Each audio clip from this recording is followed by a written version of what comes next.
Americans have read it. What is something you didn't realize was typically American until you went abroad? Having your drink constantly refilled at restaurants. I just wanna drink a ton of water, alright. Garbage disposals in sinks. When I moved to the UK, my flatmates asked how in movies people would stick their hands in the sink drain and it'd be ripped apart. I told them about garbage disposals and they were very weirded out. Red plastic cups for parties. So much so that people outside US use them as an accessory to American themed parties. I doubt this is restricted to America in any way, but when I studied abroad in the UK, the lack of public drinking laws was a bit of a culture shock.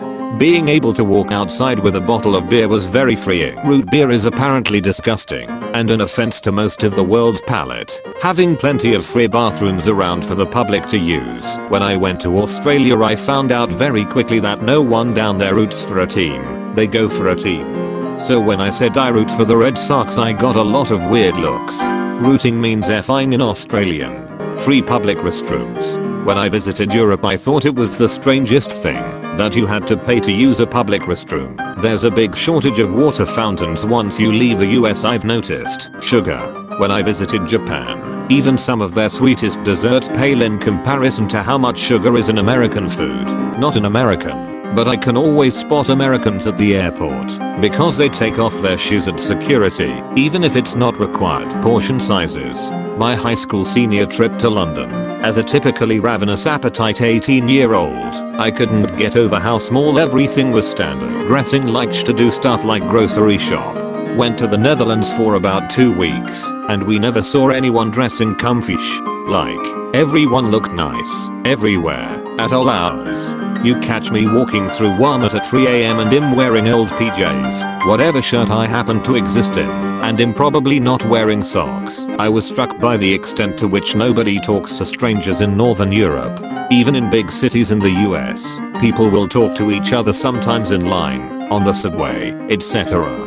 Not deep conversations, but it isn't weird to make casual conversation. How large grocery stores are here. My wife is not American, and we lived in China, and were in HK all the time. They had large international stores that were great, and she didn't really grasp the size of American grocery stores till our first week in the USA, and there's 150 feet of cereals on one aisle. Being friendly to an extent.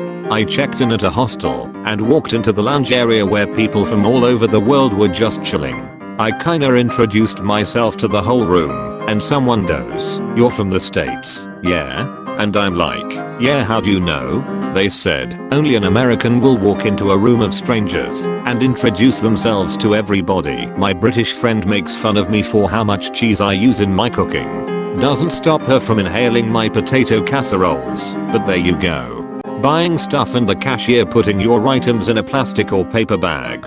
Went to Germany and found it strange they don't bag your items. Everyone just brings their own bag or dumps their stuff in a backpack, measuring walking/driving distance in blocks. It's the unit of measure I use most frequently when giving directions. The restaurant is 3 blocks away. Go south 1 block, and then 2 blocks west. I live 6 blocks from the grocery store. It wasn't until I studied abroad in England and got a complete blank look when I asked someone how many blocks away the library was that I realized using block as a measurement only makes sense in cities that were largely pre-planned and built on grid system. Aka, not many places outside the US. S'mores. I was in New Zealand having a bonfire on the beach and someone went and grabbed a bag of marshmallows and then everyone just ate them by themselves. And someone from Sweden asked me if s'mores were a real thing or only on TV. I was flabbergasted. This all could be due in part to the fact other places don't tend to have graham crackers, massively wide roads/lanes. The whole of Ireland made me feel claustrophobic, but when I got back home the roads felt like way too much wasted space. 24-hour stores. It's weird not being able to buy random shit 4 AM. Cold drinks. Every European country I visited the drinks would best be described as cool, but definitely not cold like in the US. It is a Japanese culture to always greet someone as a sign of respect, but I feel uneasy that Americans sometimes looks at you and do a half smile while not saying anything. The stereotype about us being loud is true. I never thought of myself as being loud until I went abroad and would hang up the phone After speaking in what I thought was appropriate volume to find everyone around me was staring at me and realized how much more quiet they were. All whoops. Ask any soldier after multiple deployments what one of the most remarkable things about America, and it would be massive grocery stores, road trips, at least just jumping in the car and driving a few hours without giving it much thought. I live in a large western state, and it seems at least every other weekend my family and I were in the car traveling for a few hours to see some sight. Going to Mexico or another state. I have relatives in Switzerland and they were going to drive us to the Frankfurt airport, and I was blown away how big of a deal it was to them. My uncle had the car inspected, shopped around for gas, and printed off travel and weather reports. All for a trip my dad would have said, hey, let's do this weekend. In the car, kids, peanut butter and jelly sandwiches. On a related note, no, Vegemite and butter are not an adequate substitution. You know who you are. Keeping Akon 100% of the time in the summer. Visited Madrid for about a month to see the exchange student we housed, and found that they typically only turn on Ak at night to sleep, or when it reaches a damned 105 F. Eating a burger and fries with your hands. I just assumed everyone did this. I went to Sweden with my boyfriend and we stopped at a burger joint. Small local place. When the chef heard we were American, he immediately wanted us to try a specialty burger he made and tell him what we thought about it. They were all excited when we picked it up with our hands and we realized everyone else in the place was using a fork and knife. Burger was 11/10 water pressure. Y'all's showers are like a flower watering pot. I like to feel my shower. Like, make the pressure strong enough to tear my skin off, then back it off like 10%. I grew up in the US and moved to Europe about 10 years ago. I learned quickly to get out of the habit of smiling or saying hello to strangers on the street. I didn't understand why people found it so off-putting at first, because I thought I was simply being polite. A European friend explained that it comes across as funny/untrustworthy and puts people on their guard. It can still be hard sometimes to shake the feeling that I'm being rude by not smiling at everyone I pass by. Here in the States, pregnancy announcements, reveals, baby showers are mainstream, but it's generally a big no-no to bring it up in Kenya. My mom found out the hard way. Essentially, asking someone when the baby is due is the equivalent of asking the person when did you and your husband F, which is considered extremely rude.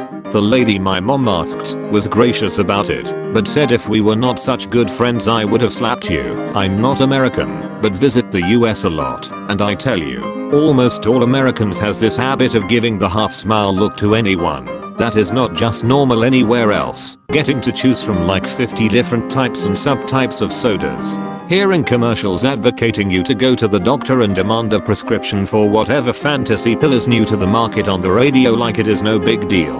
Going out to a restaurant.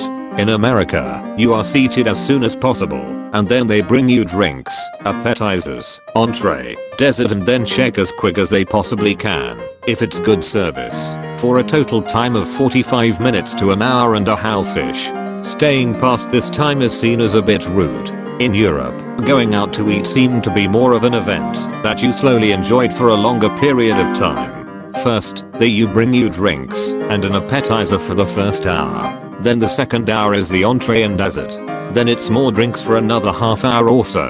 I don't know if it's because we were American, but it seemed like the wait staff everywhere we went was annoyed that we were rushing them when we just thought it was bad service and didn't understand the routine. The prices abroad don't add tax after the fact. You pay what the price shows. No need to figure the tax. Dumb that we do that here. Shorts. I swear there are 14 million people in Istanbul, and I was the only one wearing shorts. Not American. But I found out that having an electric kettle is mandatory in every home like toilet paper or whatever. Canadian for reference. How are you? Being used in place of hello even with strangers. In the US, how are you needs only to be replied with good, you, almost as a way of saying hi. Elsewhere people don't really know how to respond when a stranger asks how are you doing, or how's it going. I did an art history course in Italy. What really stood out to me was the size of cars over there. Over here you have a mix of mid-sized sedans and pickup trucks/SUVs with the occasional compact car. Back when I went, compact cars here were incredibly scarce. Over there, it seemed like most everyone drove a compact car, with the occasional sports car. I remember counting 6 pickup trucks in the 10 days I was there. For comparison, I can name more than 6 people I know with a pickup here. Parenting roles falling almost exclusively on the mother. Going to Denmark was weird. Almost all strollers were pushed by dads. There was billboards with dads snuggling with their babies, and they were much more loving and affectionate than I've ever seen. How colorful people dress. In pretty much every European country I've been to, people dress with really neutral colors without big logos or graphics. In America it's pretty common to have people dress in bright colors, or have a shirt with a cool graphic on it. Europeans dress pretty fashionable, but they aren't very expressive when it comes to clothing. Huge amounts of personal space. I know everywhere has the concept of a personal bubble, but for Americans, it's more like a personal iron curtain. Now I can't unsee the lengths that Americans will go to be far away from other people. Next time you get on an elevator or a metro in America, look at how perfectly spaced out everyone is standing to maximize the distance to other people.